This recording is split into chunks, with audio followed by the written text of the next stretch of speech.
Hello dear aspirants, I welcome you all to the Polity Desk. एक ऐसा desk जहाँ पर आप सभी को आपके पॉलिटिकल साइंस से रिलेटेड सभी प्रॉब्लम्स का सलूशन एक ही जगह पर मिलता है। मैं माफी चाहूंगा आप सभी से, बहुत समय से मैं वीडियो अपलोड नहीं कर पाया हूँ। कुछ हेल्थ इश्यूज की वजह से मैं वीडियो जल्द से जल्द नहीं ला पा रहा था, बट विद न्यू प्रॉमिस मैं दोबारा से एक वीडियो सीरीज लेकर के आया हूँ। इस वीडियो सीरीज का नाम रहेगा PSIR सिंप्लीफाइड। एक्चुअली मैंने ये सीरीज में जो PSIR political science and international relations में जो भी सिलेबस है मेंस का ऑप्शनल पेपर का, तो उस सिलेबस के हर एक टॉपिक को कुछ ऐसे सिंप्लीफाइड नोट्स के फॉर्मेट में ऑर्गेनाइज कर दिया है। ये नोट्स वैसे तो सेल्फ एक्सप्लेनेटरी हैं, जिसमें आप पढ़ के और खुद से जो है नोट्स को आप समझ पाओगे। आपको एक्सटर्नल कोई भी हेल्प लेने की जरूरत नहीं पड़ेगी। बट स्टिल मैं कोशिश करूंगा कि इन यूट्यूब वीडियोस के माध्यम से, जो कि फ्री ऑफ कॉस्ट रहने वाली है, कंप्लीटली फ्री रहने वाली है आप सभी के लिए, जिसके माध्यम से मैं आप सभी को इन सारे कॉन्सेप्ट्स को क्लियरली समझाऊंगा। और मैं ये प्रॉमिस करता हूँ, ये मेरा कमिटमेंट है कि इस वीडियो लेक्चर सीरीज को जल्द से जल्द कंप्लीट किया जाएगा। और like every week there are going to be 3 new videos. ठीक है, मैं अपनी कैपेबिलिटीज को ओवर एस्टिमेट भी नहीं कर रहा हूँ और अंडर एस्टिमेट भी नहीं कर रहा हूँ, और इसी को मद्देनजर रखते हुए मैं आपको ये कमिट कर रहा हूँ कि मैं हर वीक कम से कम 3 वीडियोस लेकर आऊंगा, जिन वीडियोस में आपको नए नए टॉपिक समझने को मिलेंगे। मेरा स्टार्टिंग पॉइंट है WPT, western political thought. Actually western political thought हमेशा से एक बहुत सिग्निफिकेंट पोर्शन रहा है ऑप्शनल पेपर 1 का, जिसमें कि ऐसा होता है कि काफी सारा जो political science and international relations का पार्ट है वो बेसिकली डायनामिक है।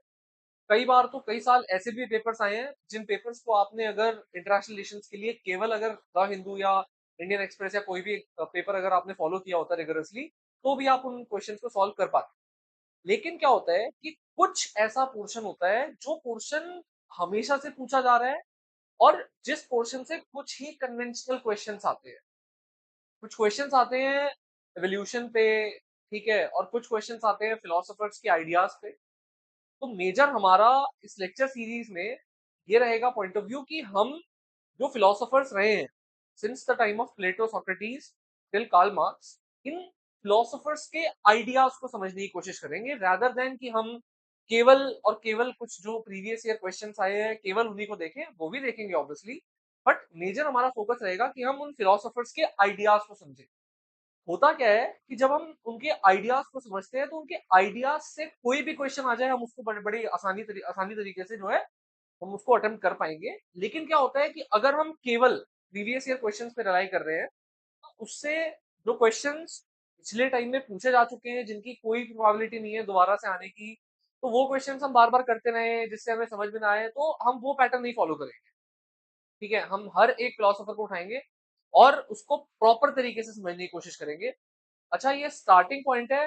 ये जो फर्स्ट के 2 लेक्चर्स होने वाले हैं, शॉर्ट लेक्चर्स, इन लेक्चर्स में मैं आपको इंट्रोड्यूस कराऊंगा to the world of western political thought. अच्छा, उससे पहले मैं क्या करना चाहता हूँ, इस PSIR सिंप्लीफाइड बैच का ये पहला लेक्चर है, जिसमें मैं क्या कर रहा हूँ कि ये आपका वेस्टर्न पॉलिटिकल थॉट, ये एक डिपिक्शन है ऑफ वेरियस फिलोसोफर्स जो since time, like since ancient time, हमारे आइडियाज को इन्फ्लुएंस करते आए हैं। चाहते ना चाहते हुए भी हमारी आज की थिंकिंग, हमारी आज की सोच इन फिलोसोफर्स के आइडियाज से बहुत ज्यादा इन्फ्लुएंस। हम बेशक अपने आप को कितना ही दूर करना चाहेंगे पॉलिटिकल साइंस के इस वर्ल्ड से, लेकिन हम अपने आप को दूर नहीं कर पाए। ठीक है, चलिए पढ़ते हैं। देखिए, इस टॉपिक की वेटेज अगर देखें तो 2014 से लेके 2024 तक का मैंने एक ट्रेंड एनालिसिस दिया है, जिसमें कम से कम जो है 3 क्वेश्चन एट मिनिमम, 3 क्वेश्चन 2020 और 2021 में, और 2 क्वेश्चन 2022 में, कम से कम 2-3 क्वेश्चन जो है 10 या 15 मिनट्स के हम एक्सपेक्ट कर सकते हैं पेपर में। अच्छा, अगर मैक्सिमम की बात करें तो 5 क्वेश्चन तक भी किसी पर्टिकुलर टॉपिक से जो है वो पूछे गए हैं। ठीक है, चलिए स्टार्ट करते हैं। Introduction. Okay, so let me first make you people understand. एक बहुत बेसिक सी बात है। ठीक है, हम डिस्टिंक्शन ड्रॉ करेंगे फिलोसफी और पॉलिटिकल साइंस में, बट उससे पहले हम इस बात को समझ लेते हैं कि पॉलिटिकल साइंस के वर्ल्ड में जो फादर ऑफ पॉलिटिकल फिलोसफी माने जाते हैं वो है प्लेटो, और जो फादर ऑफ पॉलिटिकल साइंस माने जाते हैं वो है एरिस्टोटल। ये दो ऐसे महान फिलोसोफर्स, जो प्लेटो थे ये एरिस्टोटल के टीचर थे, and Aristotle is considered to be as the greatest disciple and also a greatest critic of his teacher. तो हम इन दोनों के ही आइडियाज को देखेंगे आगे चल के इन्हीं लेक्चर सीरीज में। चलिए पहले एक डिस्टिंक्शन ड्रॉ करते हैं, ठीक है। इसके बीच में डिस्टिंक्शन डिस्टिंक्शन ड्रॉ करेंगे between political science, political philosophy, political theory and political thought. बच्चे मास्टर्स तक पहुंच जाते हैं लेकिन इन चारों बेसिक टर्मिनोलॉजीज के बीच के डिस्टिंक्शन को नहीं ड्रॉ कर पाते हैं। ये डिस्टिंक्शन हमारे माइंड में क्लियर होना बहुत ज्यादा जरूरी है, जिसके बाद ही हम जो है पॉलिटिकल साइंस की दुनिया में आगे बढ़ पाए। चलिए क्लियर करते हैं इस डिस्टिंक्शन को। So the first thing is political science. Political science में हम क्या पढ़ते हैं? What is basically the definition of political science? Political science is basically the systematic study of politics, government and policies. इन तीनों वर्ड्स को हम देखेंगे, पॉलिटिक्स, गवर्नमेंट एंड पॉलिसीज। देखिए होता क्या है, पॉलिटिक्स क्या है। अच्छा चलिए बात करते हैं व्हाट इज पॉलिटिक्स। देखो कोई भी देश, ठीक है, सिंस द एंशियंट टाइम, जिस समय आज वाले स्टेट्स नहीं एग्जिस्ट किया करते थे, बट जिस समय सिटी स्टेट्स हुआ करते थे, तब से लेके आज तक in the modern time also society के अंदर बहुत सारे कॉन्फ्लिक्ट्स होते हैं, ठीक है। रिलीजियस ग्रुप्स के बीच में, लिंग्विस्टिक ग्रुप्स के बीच में, सबको क्या चाहिए, रिसोर्सेज चाहिए, सबको पावर चाहिए, ठीक है, हर ग्रुप को डोमिनेट करना है, माइनॉरिटी का एक्सप्लॉइटेशन हो रहा है, कई बार रिवर्स डिस्क्रिमिनेशन हो रहा है मेजोरिटी के अगेंस्ट। तो ये सारे कुछ डिस्प्यूट्स रहते हैं बहुत सारे तरीके के। तो क्या होता है कि हर स्टेट अपने अपने तरीके से एक सिस्टम बनाता है, जिस सिस्टम से, जिस वे से, जिस तरीके से जो सोसाइटी में हो रहे डिस्प्यूट्स को रिजॉल्व किया जाएगा, and the process by which the disputes, the conflicts in a society are resolved, that process is called as politics. Politics में हम उन डिस्प्यूट्स को रिजॉल्व करने की कोशिश करते हैं। गवर्नमेंट, कैसे गवर्नमेंट फॉर्म होती है, फ्रेमवर्क क्या है गवर्नमेंट का, गवर्नमेंट काम कैसे करती है, ये सब कुछ पढ़ा जाता है। एंड पॉलिसीज कैसे बनाई जाती हैं गवर्नमेंट के द्वारा, ये सब पढ़ा जाता है। Political science is a very broad discipline. बाकी जितनी भी टर्मिनोलॉजीज है, हम ये सारी पॉलिटिकल साइंस के एम्बिट के अंदर स्टडी करते हैं। होता क्या है, पॉलिटिकल साइंस में ये पढ़ा जाता है कि गवर्नमेंट कैसे काम कर रही है, पॉलिटिक्स कैसे हो रही है, पॉलिसीज कैसे फॉर्म हो रही है। लेकिन अगर हम बात करें पॉलिटिकल फिलॉसफी की, पॉलिटिकल फिलॉसफी के अंदर ये पढ़ा जाता है कि क्या होना चाहिए। अच्छा मेरी बात को समझिएगा, पॉलिटिकल साइंस में हम देखते हैं क्या हो रहा है, व्हाट इज, लेकिन पॉलिटिकल फिलॉसफी में हम ये देखते हैं कि क्या होना चाहिए, कैसे एक गुड सोसाइटी बनाई जाए, एक गुड सोसाइटी में क्या क्या चीजें होनी चाहिए। मेरी बात को समझिए, पॉलिटिकल फिलॉसफी में ऑट पर विश्वास किया जाता है, ना कि इज पर। क्या है वो नहीं देखा जाता। तो इसकी डेफिनेशन देखेंगे, नॉर्मेटिव। नॉर्मेटिव मतलब norms. Normative word is derived from a word called as norm. Norm का मतलब होता है कुछ ऐसे बेसिक रूल्स जो कि हर सोसाइटी में फॉलो किए जाने चाहिए, कुछ ऐसे नॉर्म्स जो कि सभी को फॉलो करने हैं। ऐसे नॉर्म्स की बात होती है। Ethical study, the standards of right and wrong. एक सोसाइटी एक स्टैंडर्ड सेट करती है, क्या सही है और क्या गलत है, उन स्टैंडर्ड्स की बात होती है पॉलिटिकल फिलॉसफी में। पॉलिटिकल फिलॉसफी में कॉन्सेप्ट्स और वैल्यूज, कई सारे ऐसे पॉलिटिकल कॉन्सेप्ट हैं कि जो है जस्टिस क्या होता है, ठीक है, लिबर्टी क्या होता है, क्या जस्ट सोसाइटी होगी, एक सोसाइटी जस्ट होने के लिए उसमें क्या क्या होना चाहिए, एक अच्छी सोसाइटी कैसे बन सकती है, ये सारी चीजें जो है इसमें देखी जाती हैं। तो बात करेंगे पॉलिटिकल थ्योरी की। देखिए पॉलिटिकल थ्योरी में क्या होता है, political theory is an analytical. इसमें कुछ बेसिक कॉन्सेप्ट्स को एनालाइज किया जाता है। जैसे फॉर एग्जांपल अगर हम ले तो पॉलिटिकल थ्योरी में democracy, justice, liberty, equality, freedom, ये क्या है, ये सब कुछ ऐसे कॉन्सेप्ट्स हैं, ठीक है, जिनके मीनिंग को स्टडी किया जाता है, जिनके मीनिंग को क्लैरिफाई किया जाता है। लिबरलिज्म, टोटलिटेरियनिज्म, नाजिज्म, फासिज्म, ठीक है, यूटिलिटेरियनिज्म, ठीक है। तो इन सारे ऐसे कॉन्सेप्ट को क्या किया जाता है, इन कॉन्सेप्ट को एनालाइज किया जाता है और इन आइडियोलॉजीज को पढ़ा जाता है सिस्टमैटिक तरीके से और एक ब्रॉड फ्रेमवर्क ड्रॉ किया जाता है। एक ब्रॉड फ्रेमवर्क ऑफ डेमोक्रेसी, कितनी टाइप की democracy, radical theory of democracy, liberal theory of democracy, सारी अलग अलग डेमोक्रेसी की थ्योरीज को पढ़ा जाता है। ठीक है, रिप्रेजेंटेटिव डेमोक्रेसी क्या होता है, डायरेक्ट डेमोक्रेसी क्या होता है। तो ऐसे कुछ कॉन्सेप्ट्स को लेकर के उन कॉन्सेप्ट को स्टडी किया जाता है। साथ में अगर हम देखें political thought is somewhat related to history. ये एक ब्रिज है हिस्ट्री एंड पॉलिटिकल साइंस। इसमें क्या किया जाता है पॉलिटिकल थॉट में जो एंशियंट टाइम से, जैसे सोक्रेटिस, प्लेटो, उस समय से लेके मॉडर्न टाइम तक, लाइक कार्ल मार्क्स, ठीक है, हन्ना अरेंट, तो एंशियंट टाइम से लेके मॉडर्न टाइम तक जो डेवलपमेंट आता जा रहा है, कुछ फिलोसोफर्स कुछ बातें बोल रहे हैं, उसके आगे वाले फिलोसोफर्स उसी बात को कैरी ऑन करके एक नया फ्रेमवर्क दे रहे हैं। ठीक है, जैसे मतलब कई सारे ऐसी बातें हैं कि प्लेटो ने कुछ बातें बोली या पहले सोक्रेटिस के कुछ आइडियाज थे, सोक्रेटिस के आइडियाज को लेकर के आगे थ्योरी ऑफ फॉर्म दी गई प्लेटो के द्वारा। इन्हीं आइडियाज को आगे और प्यूरिफाई करके जो है वो एक गोल्डन मीन थ्योरी दी एरिस्टोटल ने। तो इन्हीं आइडियाज को बेसिकली आगे ले जा करके जो है प्यूरिफाई करके नए नए कॉन्सेप्ट दिए जाते हैं। सोसाइटी इवॉल्व हो रही है, सोसाइटी में कॉन्सेप्ट भी इवॉल्व हो रहे हैं।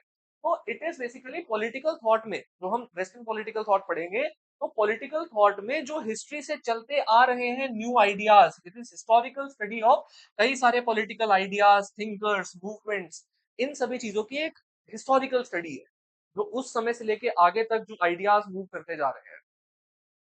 अगर हम स्कोप की बात करें, तो देखो स्कोप जो है वो पॉलिटिकल साइंस का एम्पिरिकल है। एम्पिरिकल एंड प्रैक्टिकल, ये प्रैक्टिकल चीजों पे बिलीव करता है। एम्पिरिकल मतलब जो चीजें आप डिराइव कर रहे हैं on the basis of observation, measurement, calculations. ठीक है, तो जो चीजें बेसिकली वैल्यू फ्री हैं, आपके पर्सनल बायसनेस को नहीं लाया जाएगा यहाँ। एक इंडिविजुअल के अपने पर्सनल बायसनेस को अलग रखा जाता है पॉलिटिकल साइंस की स्टडी में।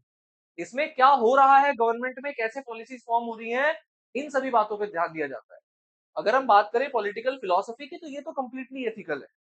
इसमें आइडियाज पर बिलीव किया जाता है, क्या होना चाहिए, फिलोसफीज पे बिलीव किया जाता है, जस्टिस, राइट, रॉन्ग, किसके हाथ में पावर है, किसके हाथ में नहीं होनी चाहिए, कैसे माइनॉरिटीज का प्रोटेक्शन होना चाहिए, कैसे जो है वो आप एस्टैब्लिश करोगे एक आइडियल सोसाइटी। जैसे प्लेटो, ठीक है, प्लेटो को फादर ऑफ फिलोसफी इसलिए माना जाता है क्योंकि उन्होंने एक आइडियल सोसाइटी की बात की, उन्होंने प्रैक्टिकल सोसाइटी की नहीं बात की है।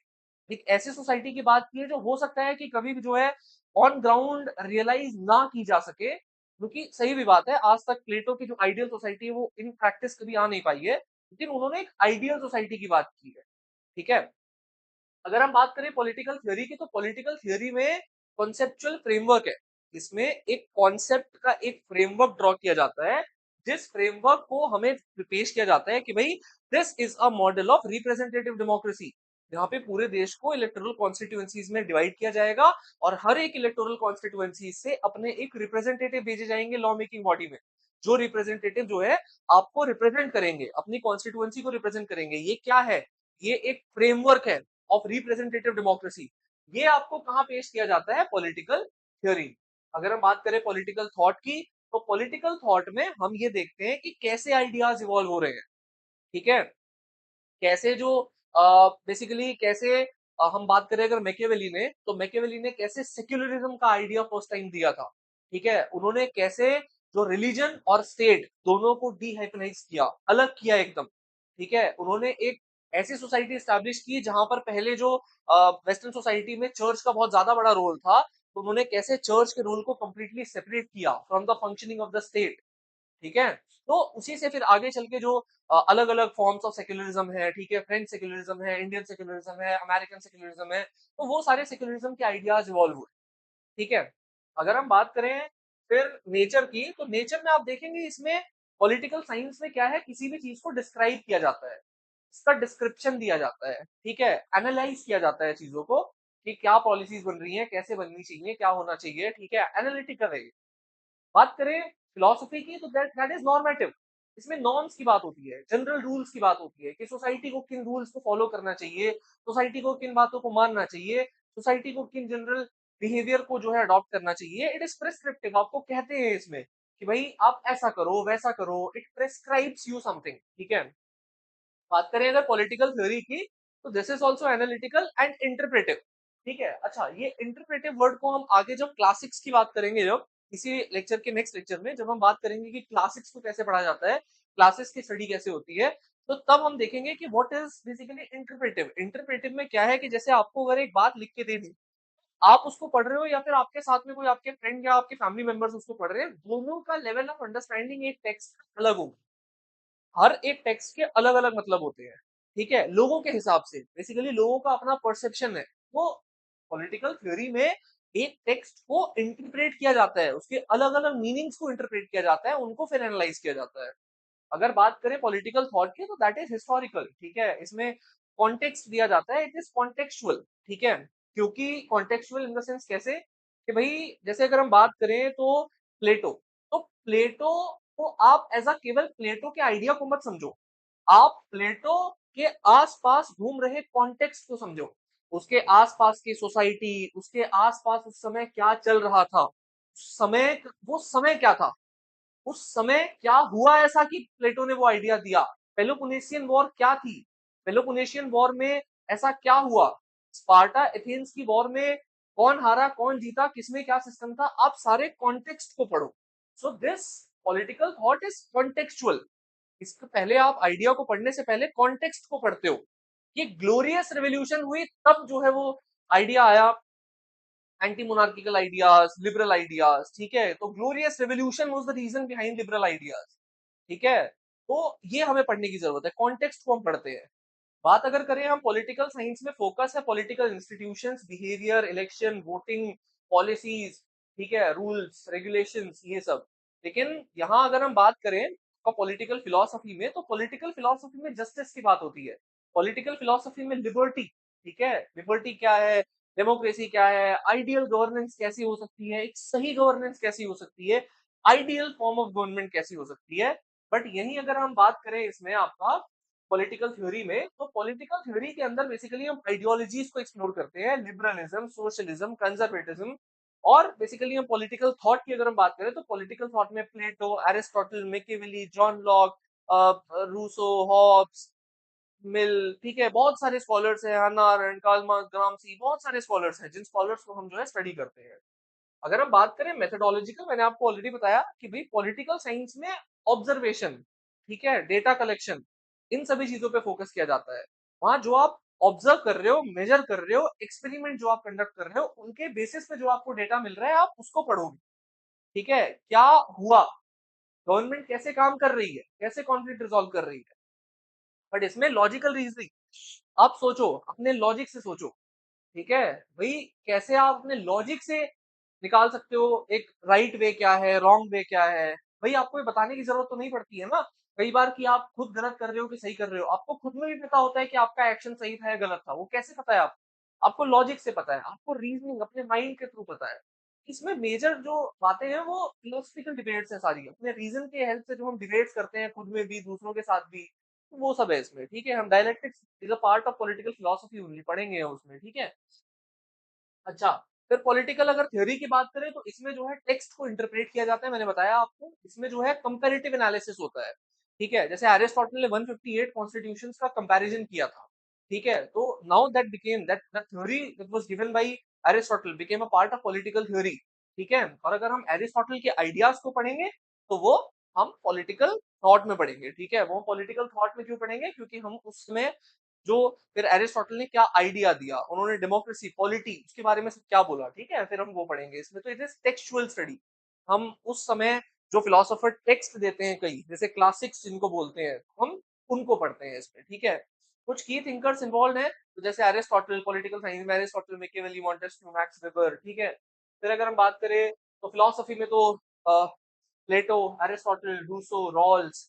ठीक है, तो आपकी अगर पॉलिटिकल थ्योरी की बात करें, तो थ्योरी दी है कई, है ना, historical materialism, Karl Marx, John Locke ने थ्योरीज दी है कई, हॉब्स, नोजिक। ठीक है, अच्छा, फिर अगर हम बात करें पॉलिटिकल थॉट की कि कैसे पॉलिटिकल थॉट इवॉल्व होता आ रहा है, इंडिया के अंदर कौटिल्य। ठीक है, बाकी वेस्ट में आपका प्लेटो। ठीक है, मैकियावेली, गांधी, अंबेडकर, इनके थॉट्स को हम पढ़ते हैं। ठीक है, एप्लीकेशन क्या है, पॉलिटिकल साइंस गवर्नेंस में हेल्प करता है, कॉन्फ्लिक्ट रेजोल्यूशन में हेल्प करता है, एक देश में गवर्नमेंट कैसे चलती है उसके फ्रेमवर्क को प्रोवाइड करने में हेल्प करता है। बट वहीं पॉलिटिकल फिलोसफी में क्या होता है, एथिकल और मोरल फाउंडेशन है पॉलिटिक्स का। अगर पॉलिटिकल फिलोसफी को आप पॉलिटिकल साइंस से अलग कर दोगे तो उससे क्या होगा कि पॉलिटिकल साइंस में जो गलत चीजें हो रही है वो और बढ़ेंगी। पॉलिटिकल फिलोसफी एक बीकन लाइट की तरह एक्ट करता है। जैसे हम अगर एक ट्रेन अगर टनल को क्रॉस कर रही है, तो जब ट्रेन एक टनल को क्रॉस करती है तो लास्ट में दिख रही है एक light, that is the beacon light. एक बीकन लाइट जो ये आशा देती है आपको कि yes now the train is getting out of the tunnel, we have a hope, है ना। ऐसे ही पॉलिटिकल फिलोसफी एक होप की तरह काम करता है। इट एस्टैब्लिशेस मोरल स्टैंडर्ड्स जो कि पॉलिटिकल साइंस में जो है फॉलो होने चाहिए। It establishes the moral standards of right and wrong, the norms, the ethical standards of what is right and wrong that must be followed in political science in every sphere of life even। ठीक है, तो वो establish कहाँ किया जाता है उन standards को? पॉलिटिकल फिलोसफी में। और उनको फॉलो फिर कहाँ किया जाता है? पॉलिटिकल साइंस में। दोनों में एक रिलेशन है, आगे देखेंगे। पॉलिटिकल थ्योरी, इसमें क्या है, अलग अलग पॉलिटिकल आइडियोलॉजीज को हम अंडरस्टैंड करते हैं, अलग अलग सिस्टम्स को हम पढ़ते हैं। बट वहीं अगर हम बात करें पॉलिटिकल थॉट की, तो इसमें historical development of political ideas, कैसे प्लेटो, कौटिल्य से लेकर के आगे चल के आप अगर बात करें तो राम मनोहर मनोहर लोहिया हो गए, जैसे है ना, जेपी नारायण हो गए, है ना, टोटल रिवोल्यूशन के कॉन्सेप्ट इंडिया में उनको, ठीक है, वेस्ट में कार्ल मार्क्स हो गए, ग्रामसी हो गए, हन्ना अरेंट हो गए, इन प्लेटो से लेके कार्ल मार्क्स, ग्रामसी, हन्ना अरेंट, और इंडिया में कौटिल्य से लेकर के जेपी नारायण जैसे स्कॉलर्स थे, इन तक इनको हम जो है वो स्टडी करते हैं। ठीक है, बात करें रिलेशनशिप की, तो पॉलिटिकल साइंस एक ब्रॉडेस्ट डिसिप्लिन है जिसके अंदर ये सारी स्टडीज होती हैं। लेकिन अगर हम बात करें तो पॉलिटिकल फिलोसफी क्या है, ये गाइड है, it is a guide. So political philosophy provides the ethical and the moral foundation that guides political theory and science। तो political theory और political science को guide करने वाले क्या है, कौन से डिसिप्लिन है? political philosophy। तो political philosophy actually guides the other disciplines। okay, so political theory एक bridge है। पॉलिटिकल थ्योरी की अगर हम बात करें तो ये किसके बीच में ब्रिज है? ये philosophical principles and practical governance. क्या होता है, आपने एक साइड एक फिलोसफी दे दी, भाई ऐसा होना चाहिए, और एक तरफ आप स्टडी कर रहे हो कि क्या हो रहा है। अब इसमें इन दोनों के बीच में किन कॉन्सेप्ट्स को, किन बेसिकली चीजों को फॉलो किया जा रहा है, ये किसमें दिया जाता है? पॉलिटिकल थ्योरी में।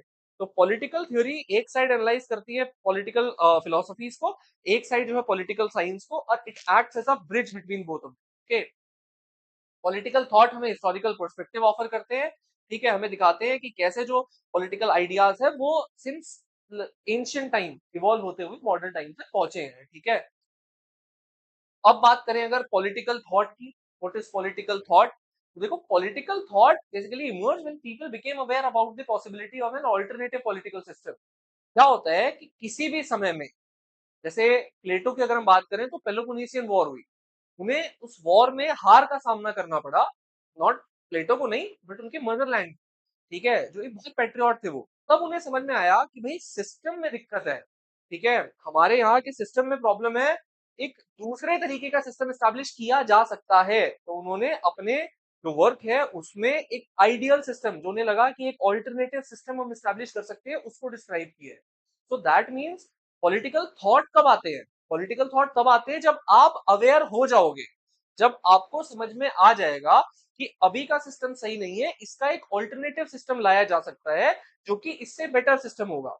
तब आप क्या करते हो, एक किताब लिखते हो, और इस किताब में आप जो है उस चीज का बखान करते हो कि भाई किस तरीके से जो है सिस्टम को चेंज किया जाए, और किस तरीके से एक दूसरा ऑल्टरनेटिव सिस्टम स्टैब्लिश किया जाए। ये ऐसा नहीं है कि आज वाले system are completely based upon the philosophy, या सॉरी नॉट, बेसिकली ऐसा नहीं होता कि भाई आज के जो भी सिस्टम है वो कंप्लीटली किसी एक फिलोसोफर ने, एक थिंकर ने सिस्टम को बता दिया और वही सिस्टम हम फॉलो कर रहे हैं, नहीं। It is basically the combination, बहुत सारे अलग अलग फिलोसोफर्स ने आइडियाज दिए, वैल्यूज बताई, ठीक है, जिसको मिक्स करके आज जो है हम फॉलो करते हैं, ठीक है, इन प्रैक्टिकलिटी। अगर हम बात करें ऑर्गेनाइज पॉलिटिकल लाइफ, देखो ऐसा हुआ था कि जब एग्रीकल्चर जब से स्टार्ट हुआ, तो एग्रीकल्चर से पहले तो क्या थे, नोमैड्स थे लोग। उस समय क्या थे, लोग एक जगह से दूसरी जगह हंटिंग गैदरिंग वही सब काम किया करते थे। ठीक है, पर जब एग्रीकल्चर स्टार्ट हुआ तो तब लोगों को लगा कि नहीं, अब एक जगह सेटल हो जाते हैं। ठीक है, एक जगह लोग सेटल हुए। एग्रीकल्चर जब से स्टार्ट हुआ तो तब से जो है वो अलग अलग टाइप के पॉलिटिकल स्ट्रक्चर्स इवॉल्व होने लगे। कुछ लोग मोनार्की अपनाने लगे, कुछ लोग जो है उस समय भी रिपब्लिकन फॉर्म ऑफ गवर्नमेंट अपनाते थे, इलेक्शन होते थे, जैसे महाजनपद की अगर हम बात करें। उस समय वो कुछ ही समय हुए थे, कुछ ही साल हुए थे कि जब जो है वो लोग नोमैड से ट्रांसफॉर्म हुए थे एग्रीकल्चरल सोसाइटी में। जिसकी वजह से महाजनपद इमर्ज हुए, और इमर्ज होते ही वहां पर डेमोक्रेटिक सिस्टम को अपनाया जाता था। ठीक है। बट कुछ जगह जैसे अफ्रीका की अगर हम बात करें देशों की, उन्होंने मोनार्किकल सिस्टम को, ट्राइबल हेड सिस्टम को अपनाया। ठीक है। अगर हम वेस्ट की बात करें तो वेस्ट ने जो है वो पहले मोनार्की, फिर कॉन्स्टिट्यूशनल मोनार्की, फिर रिपब्लिकन सिस्टम। ठीक है। कैसे आप लोगों को पता ही है, वर्ल्ड हिस्ट्री में हम लोग पढ़ते हैं कि भाई किस तरीके से 1789 में फ्रेंच रेवोल्यूशन हुआ। बट 1789 में फ्रेंच रेवोल्यूशन हुआ, बट वहां पर भी जो मोनार्की थी वो कॉन्स्टिट्यूशनल मोनार्की बनी। बट कॉन्स्टिट्यूशनल मोनार्की के बाद में दोबारा से सारी पावर डिक्टेटरशिप आ गई। आपका जो है 1799 में वहां पर चेंजेस आए। ठीक है। नेपोलियन आ गया, नेपोलियन के हाथ में सारी पावर आ गई। उसके बाद कैसे जाकर के 1848 में फाइनली नेशनल असेंबली बनी, तो सबको राइट ऑफ वोट मिला। तो हम देखते हैं कि किस तरीके से फिर सब देशों ने अलग अलग सिस्टम को अपनाया। हर देश में फिर एक सिस्टम नहीं। तो जब से सोसाइटीज एग्रीकल्चरलिस्ट सोसाइटी से ट्रांसफॉर्म हुई है सेटल में, मतलब जब से एग्रीकल्चर आया है, तब से जब से लोग सेटल होने लगे हैं, तब से किस तरीके से लोगों ने अलग अलग सिस्टम्स को अपनाया। कहीं मोनार्की, कहीं जो है डिक्टेटरशिप, तो कहीं जो है आप अगर बात करें तो ओलिगार्की भी चली है, कहीं मिलिट्री रूल भी चला है। ठीक है। कहीं डेमोक्रेसी भी आई है धीरे धीरे। ठीक है। तो ये सब बात होती है। तो हम वेस्टर्न पॉलिटिकल थॉट्स में यही पढ़ते हैं कि वो कौन कौन से थॉट थे जिन थॉट्स ने इन सिस्टम्स को इन्फ्लुएंस किया, जिन थॉट्स के बेसिस पे ये सारे सिस्टम्स आए, इमर्ज हुए। पॉलिटिकल थॉट में क्या होता है कि पॉलिटिकल, अच्छा, शुरुआत जो है वो हुई है ग्रीस से। ठीक है। और इंडिया के अंदर पॉलिटिकल आइडियाज की शुरुआत जो है वो ऋग्वेदिक सोसाइटी से हुई है। ठीक है। अगर हम बात करें पॉलिटिकल थॉट में क्या होता है, एक्सपोजिशन ऑफ आइडियाज, अलग अलग आइडियाज को बेसिकली पढ़ा जाता है, अलग अलग आइडियाज को एक्सपोज किया जाता है, एक्सपोज करके जो है स्टडी किया जाता है। पॉलिटिकल थ्योरी के अंदर क्या किया जाता है, इंस्टीट्यूशंस को स्टडी किया जाता है, आइडियाज को स्टडी किया, कॉन्सेप्ट्स है ना, तो कॉन्सेप्चुअल फ्रेमवर्क स्टडी किया जाता है। अगर हम बात करें पॉलिटिकल फिलोसफी में, तो what ought to be, what is नहीं, बल्कि क्या होना चाहिए, कैसे सोसाइटी होनी चाहिए। ठीक है। वो स्टडी किया जाता है। पॉलिटिकल थॉट और पॉलिटिकल साइंस बेसिकली एक फंडामेंटल टूल है इस डिसिप्लिन के, जिसके हेल्प से जो है पॉलिटिकल साइंस को स्टडी करते हैं। बात करें comparative studies is also a part of political science only. तो जिसमें कि हम अलग अलग सिस्टम्स को कंपेयर करते हैं। ठीक है।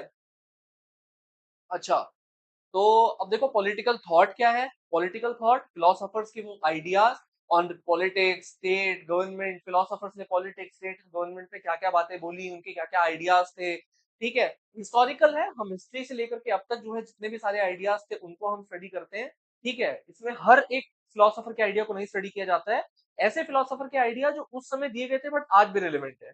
ऐसे फिलोसोफर के आइडिया जिनसे हमने आज के सिस्टम को डिराइव किया है, जिन फिलोसोफर्स के आइडियाज ने आज के आइडियाज को इन्फ्लुएंस किया है, हम उन फिलोसोफर्स के आइडियाज को स्टडी करते हैं। ठीक है। पब्लिक ओरिएंटेड है, जिसमें कि हम पॉलिटिक्स, इंस्टीट्यूशन, इवेंट्स, एक्टर्स सबको लिंक करते हैं। अच्छा, political theory basically thrives during crisis but is not limited to them. कभी क्राइसिस जब आता है ना किसी स्टेट में, उस समय जो फिलोसोफर्स, जो great person, great great personalities जो इमर्ज होती हैं, अपने आइडियाज देती हैं। लेकिन वो आइडिया केवल क्राइसिस के टाइम पर रिलेवेंट नहीं होते, वो आइडियाज आगे चल के भी जनरलाइज नेचर के होते हैं, यूनिवर्सल नेचर के होते हैं।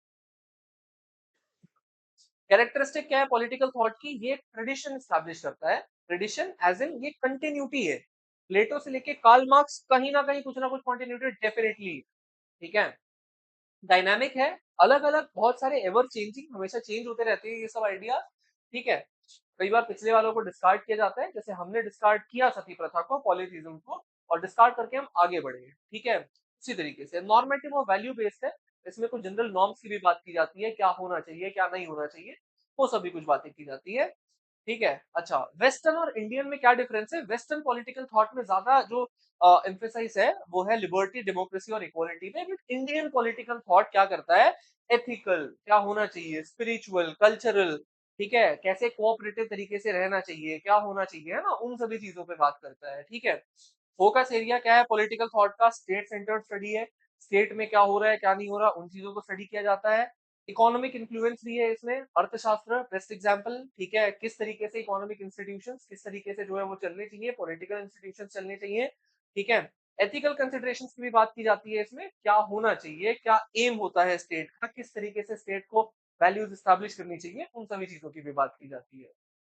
ठीक है। आई होप आप सभी को समझ में आया होगा, आप सभी के कुछ बेसिक कॉन्सेप्ट्स क्लियर होंगे। ठीक है। Please do like, share and subscribe. ठीक है। आप जहां भी देख रहे हैं तो प्लीज आप इसको शेयर करेंगे, आप प्लीज अपने फ्रेंड्स के साथ शेयर करिए, इसको लाइक करिए, सब्सक्राइब करिए। मुझे इससे क्या है कि एक एप्रिसिएशन मिलता है। मुझे इससे बहुत अच्छा लगता है और मुझे एक मोटिवेशन मिलती है कि मैं और अच्छे-अच्छे लेक्चर्स ऐसे ही आपके लिए लाता रहूँ। Thank you so much for watching.